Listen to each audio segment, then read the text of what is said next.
We are at Team Rehab today with Katelin, and much like race cars need mechanics, I needed a body mechanic. After my surgery and injury, Katelin has been there through all of my rehab to build me back up and get me back into a race car. And I came to her with pretty much anything, whether that was pain in daily activities or pain in my training, and she always had a great solution to help me out. So I got to thinking that everybody else would probably benefit from a little bit of Katelin's knowledge. So I've convinced her to sit down with us and go over some of her top tips. And I think we've decided to call it PT Pit Stop with Team Rehab. So what do you think, Katelin? Should we get started? Sure. So what's our first topic that we're going to talk about? Low back pain. Raise your hand if you have that. Everyone. Unfortunately, it's a very general topic, so it's hard to pick just one thing. And my biggest recommendation is going to be to find a physical therapy place near you and see if they do injury screens. So if your back is really bothering you, my best suggestion would be to get in and get a screen done by a physical therapist so we can see why. The why always dictates what we do to treat it. So that's the best advice I can give. But if we're gonna pick one exercise that we could do to help with low back pain, if it's relatively benign, won't cause any other issues anywhere else, it'd probably be lower trunk rotations. So I'll have you lay on your back for me. You're gonna bend both of your knees, keep your feet and your knees together. And then all you're gonna do is you're gonna let your knees fall both to one side while you keep the mid back on the table. So there's a couple different ways you could do it. You could hold it for a stretch if that's what you need, or you can just rock back and forth nice and easy to try to loosen up the muscles, bring in some nutrition to the joints and the spine, and usually this is a nice, relaxing, and pain-relieving exercise. So what's our next topic? So just like back pain is pretty general, neck pain is also something a lot of people deal with on a day-to-day basis. I know I have it, a lot of my colleagues have it. You know, we work on computers, we're on our cell phones, we like to read, stress, all of that can just manifest itself in the neck and the tops of your shoulders. So much like I said with back, obviously there's a ton of different reasons you could be having neck pain, and if it's serious, I definitely recommend you get in to get a screen done. But another exercise that pretty much everybody would benefit from is something called a chin tuck. Now, I'm not a big fan of the drawer tuck where you just go straight back. I feel like that bothers me right here, like I'm gonna choke myself.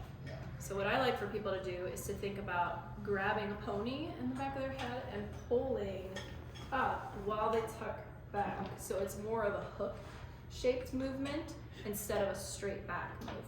This, you should feel it stretch in the back of your neck. Yeah, I definitely. Versus feeling a lot of pressure right here. So. I almost feel it like down through my mid back too. Yeah, if you're really tight, you will feel it the whole way down, which just brings us right into our next topic, which is mid back, in between the shoulder blades. A lot of people carry tension there with our posture. If we're really hunched forward like this, it can get really stiff. A lot of moms experience this with breastfeeding and just sitting at a desk all day, working at a computer. The mid back can take a toll. My exercise I have for this is side lying rotation. So what you're gonna do, you're gonna lay on your side, whichever one you want to start with. And then you're gonna bring your knees up to about hip height. And you're gonna put both hands out in front of you. And you're gonna take a really deep breath in. And then as you exhale, I want you to open that top hand and follow it with your head. Kind of like you're opening a book. Some people call this the open book stretch. And then you want to breathe here.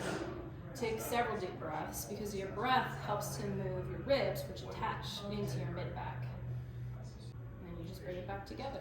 And you can do this as many times as you want until you feel it loosen up. So you would want to do one side and then switch and lay on the other side and repeat it. Another fun trick, if you've got a ball at home, this is a lacrosse ball, they make massage balls, you can use a tennis ball, whatever, but you're going to want to put it in between your shoulder blade and where your spine is, and you just kind of put pressure up and down. I don't recommend, if it's a very tender area, to do it laying down. I would do it against the wall and kind of roll on it that way. But if it isn't super tender and you really want to get after it, put full body weight on it and it'll release the muscles. Now we're going to talk about shoulder pain. So one of the biggest reasons that people have shoulder pain is because of their posture. This rounded shoulder collapse inward posture that we get from, all the things. It really puts a lot of stress here in this front area. You actually can't raise your arm fully when you're in this position versus when you're upright, you can bring your hand fully over your head.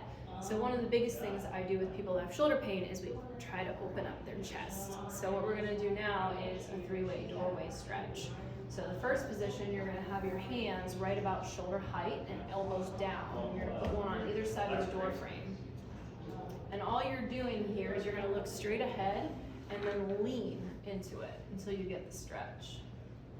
So you don't want to look down because that's going to put strain in areas we don't really want. It's going to take away from the stretch. The next position is going to be a little bit higher. So you're going to slide your hands up like you're making a Y. And then I want you to bring your shoulder blades down and then lean forward. This is going to hit the upper part of your chest. The reason you want to bring your shoulder blades down is if you're still kind of in a shrug position, it's not going to feel very good. The last position is going to be hands down by your sides with your palms facing. Again, roll those shoulders back and then lean forward. And if you don't want to put all the stress in your arms for these stretches, you can always just stagger your stance. So you put your weight through your foot instead of through your arms. So while the hip and your knee are two different joints, because they're in the same chain, they affect one another so much. So it's really hard to kind of tease one from the other. So if you're having lots of pain in your hip in the front, sometimes that's coming from tension in your hip flexor muscle, and there's a couple of different ones. There's one that runs from your vertebrae down into your femur, and then there's some that run a little bit lower from your vertebrae all the way down past your knee. So you really have to kind of focus on both. But what you're gonna do here is a stretch. So I'm gonna have you go ahead and kneel on one knee with one up.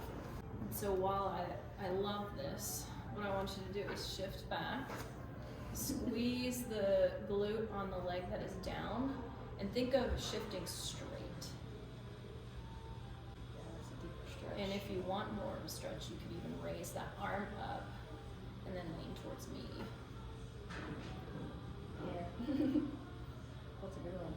So you can always hang out on the joint. You can always go all the way, kind of like what Saber originally did, where she was kind of shifting into it and hanging out on the ligaments in the front of the hip. But if you're wanting to hit the muscle, a lot of times you have to counter it with the opposite grip, which would be, in this case, the glutes. By tightening the glutes, we're locking it in. So when she shifts forward, it's gonna hit her hip flexors, which is where we want it. With that, a lot of people deal with knee pain, particularly in this front area, and it's usually a hip weakness problem because our hips have much larger muscle groups that are designed to absorb forces, while our knee, right around it doesn't have much. So strengthening for this looks a lot like monsters with bands, leg raises, clamshells, glute bridges. You're just really trying to focus on strengthening all around the hips, down into your quads, and making sure everything's balanced. If you've noticed, there is a little bit of a trend here. Posture is very important, and the muscles and the way you use them are very important. We can always do a movement, but it doesn't mean it's being done right. And if we continue doing that over and over, that's when you're going to see the breakdown. Well, guys, I hope those tips were super helpful for you, like they were for me. And thank you so much for listening in to PT Pit Stop with Team Rehab. Thank you so much, Katelin. And please, if you have questions, feel free to submit them. Feel free to come by and see Team Rehab and get your free injury assessment. Thanks, guys.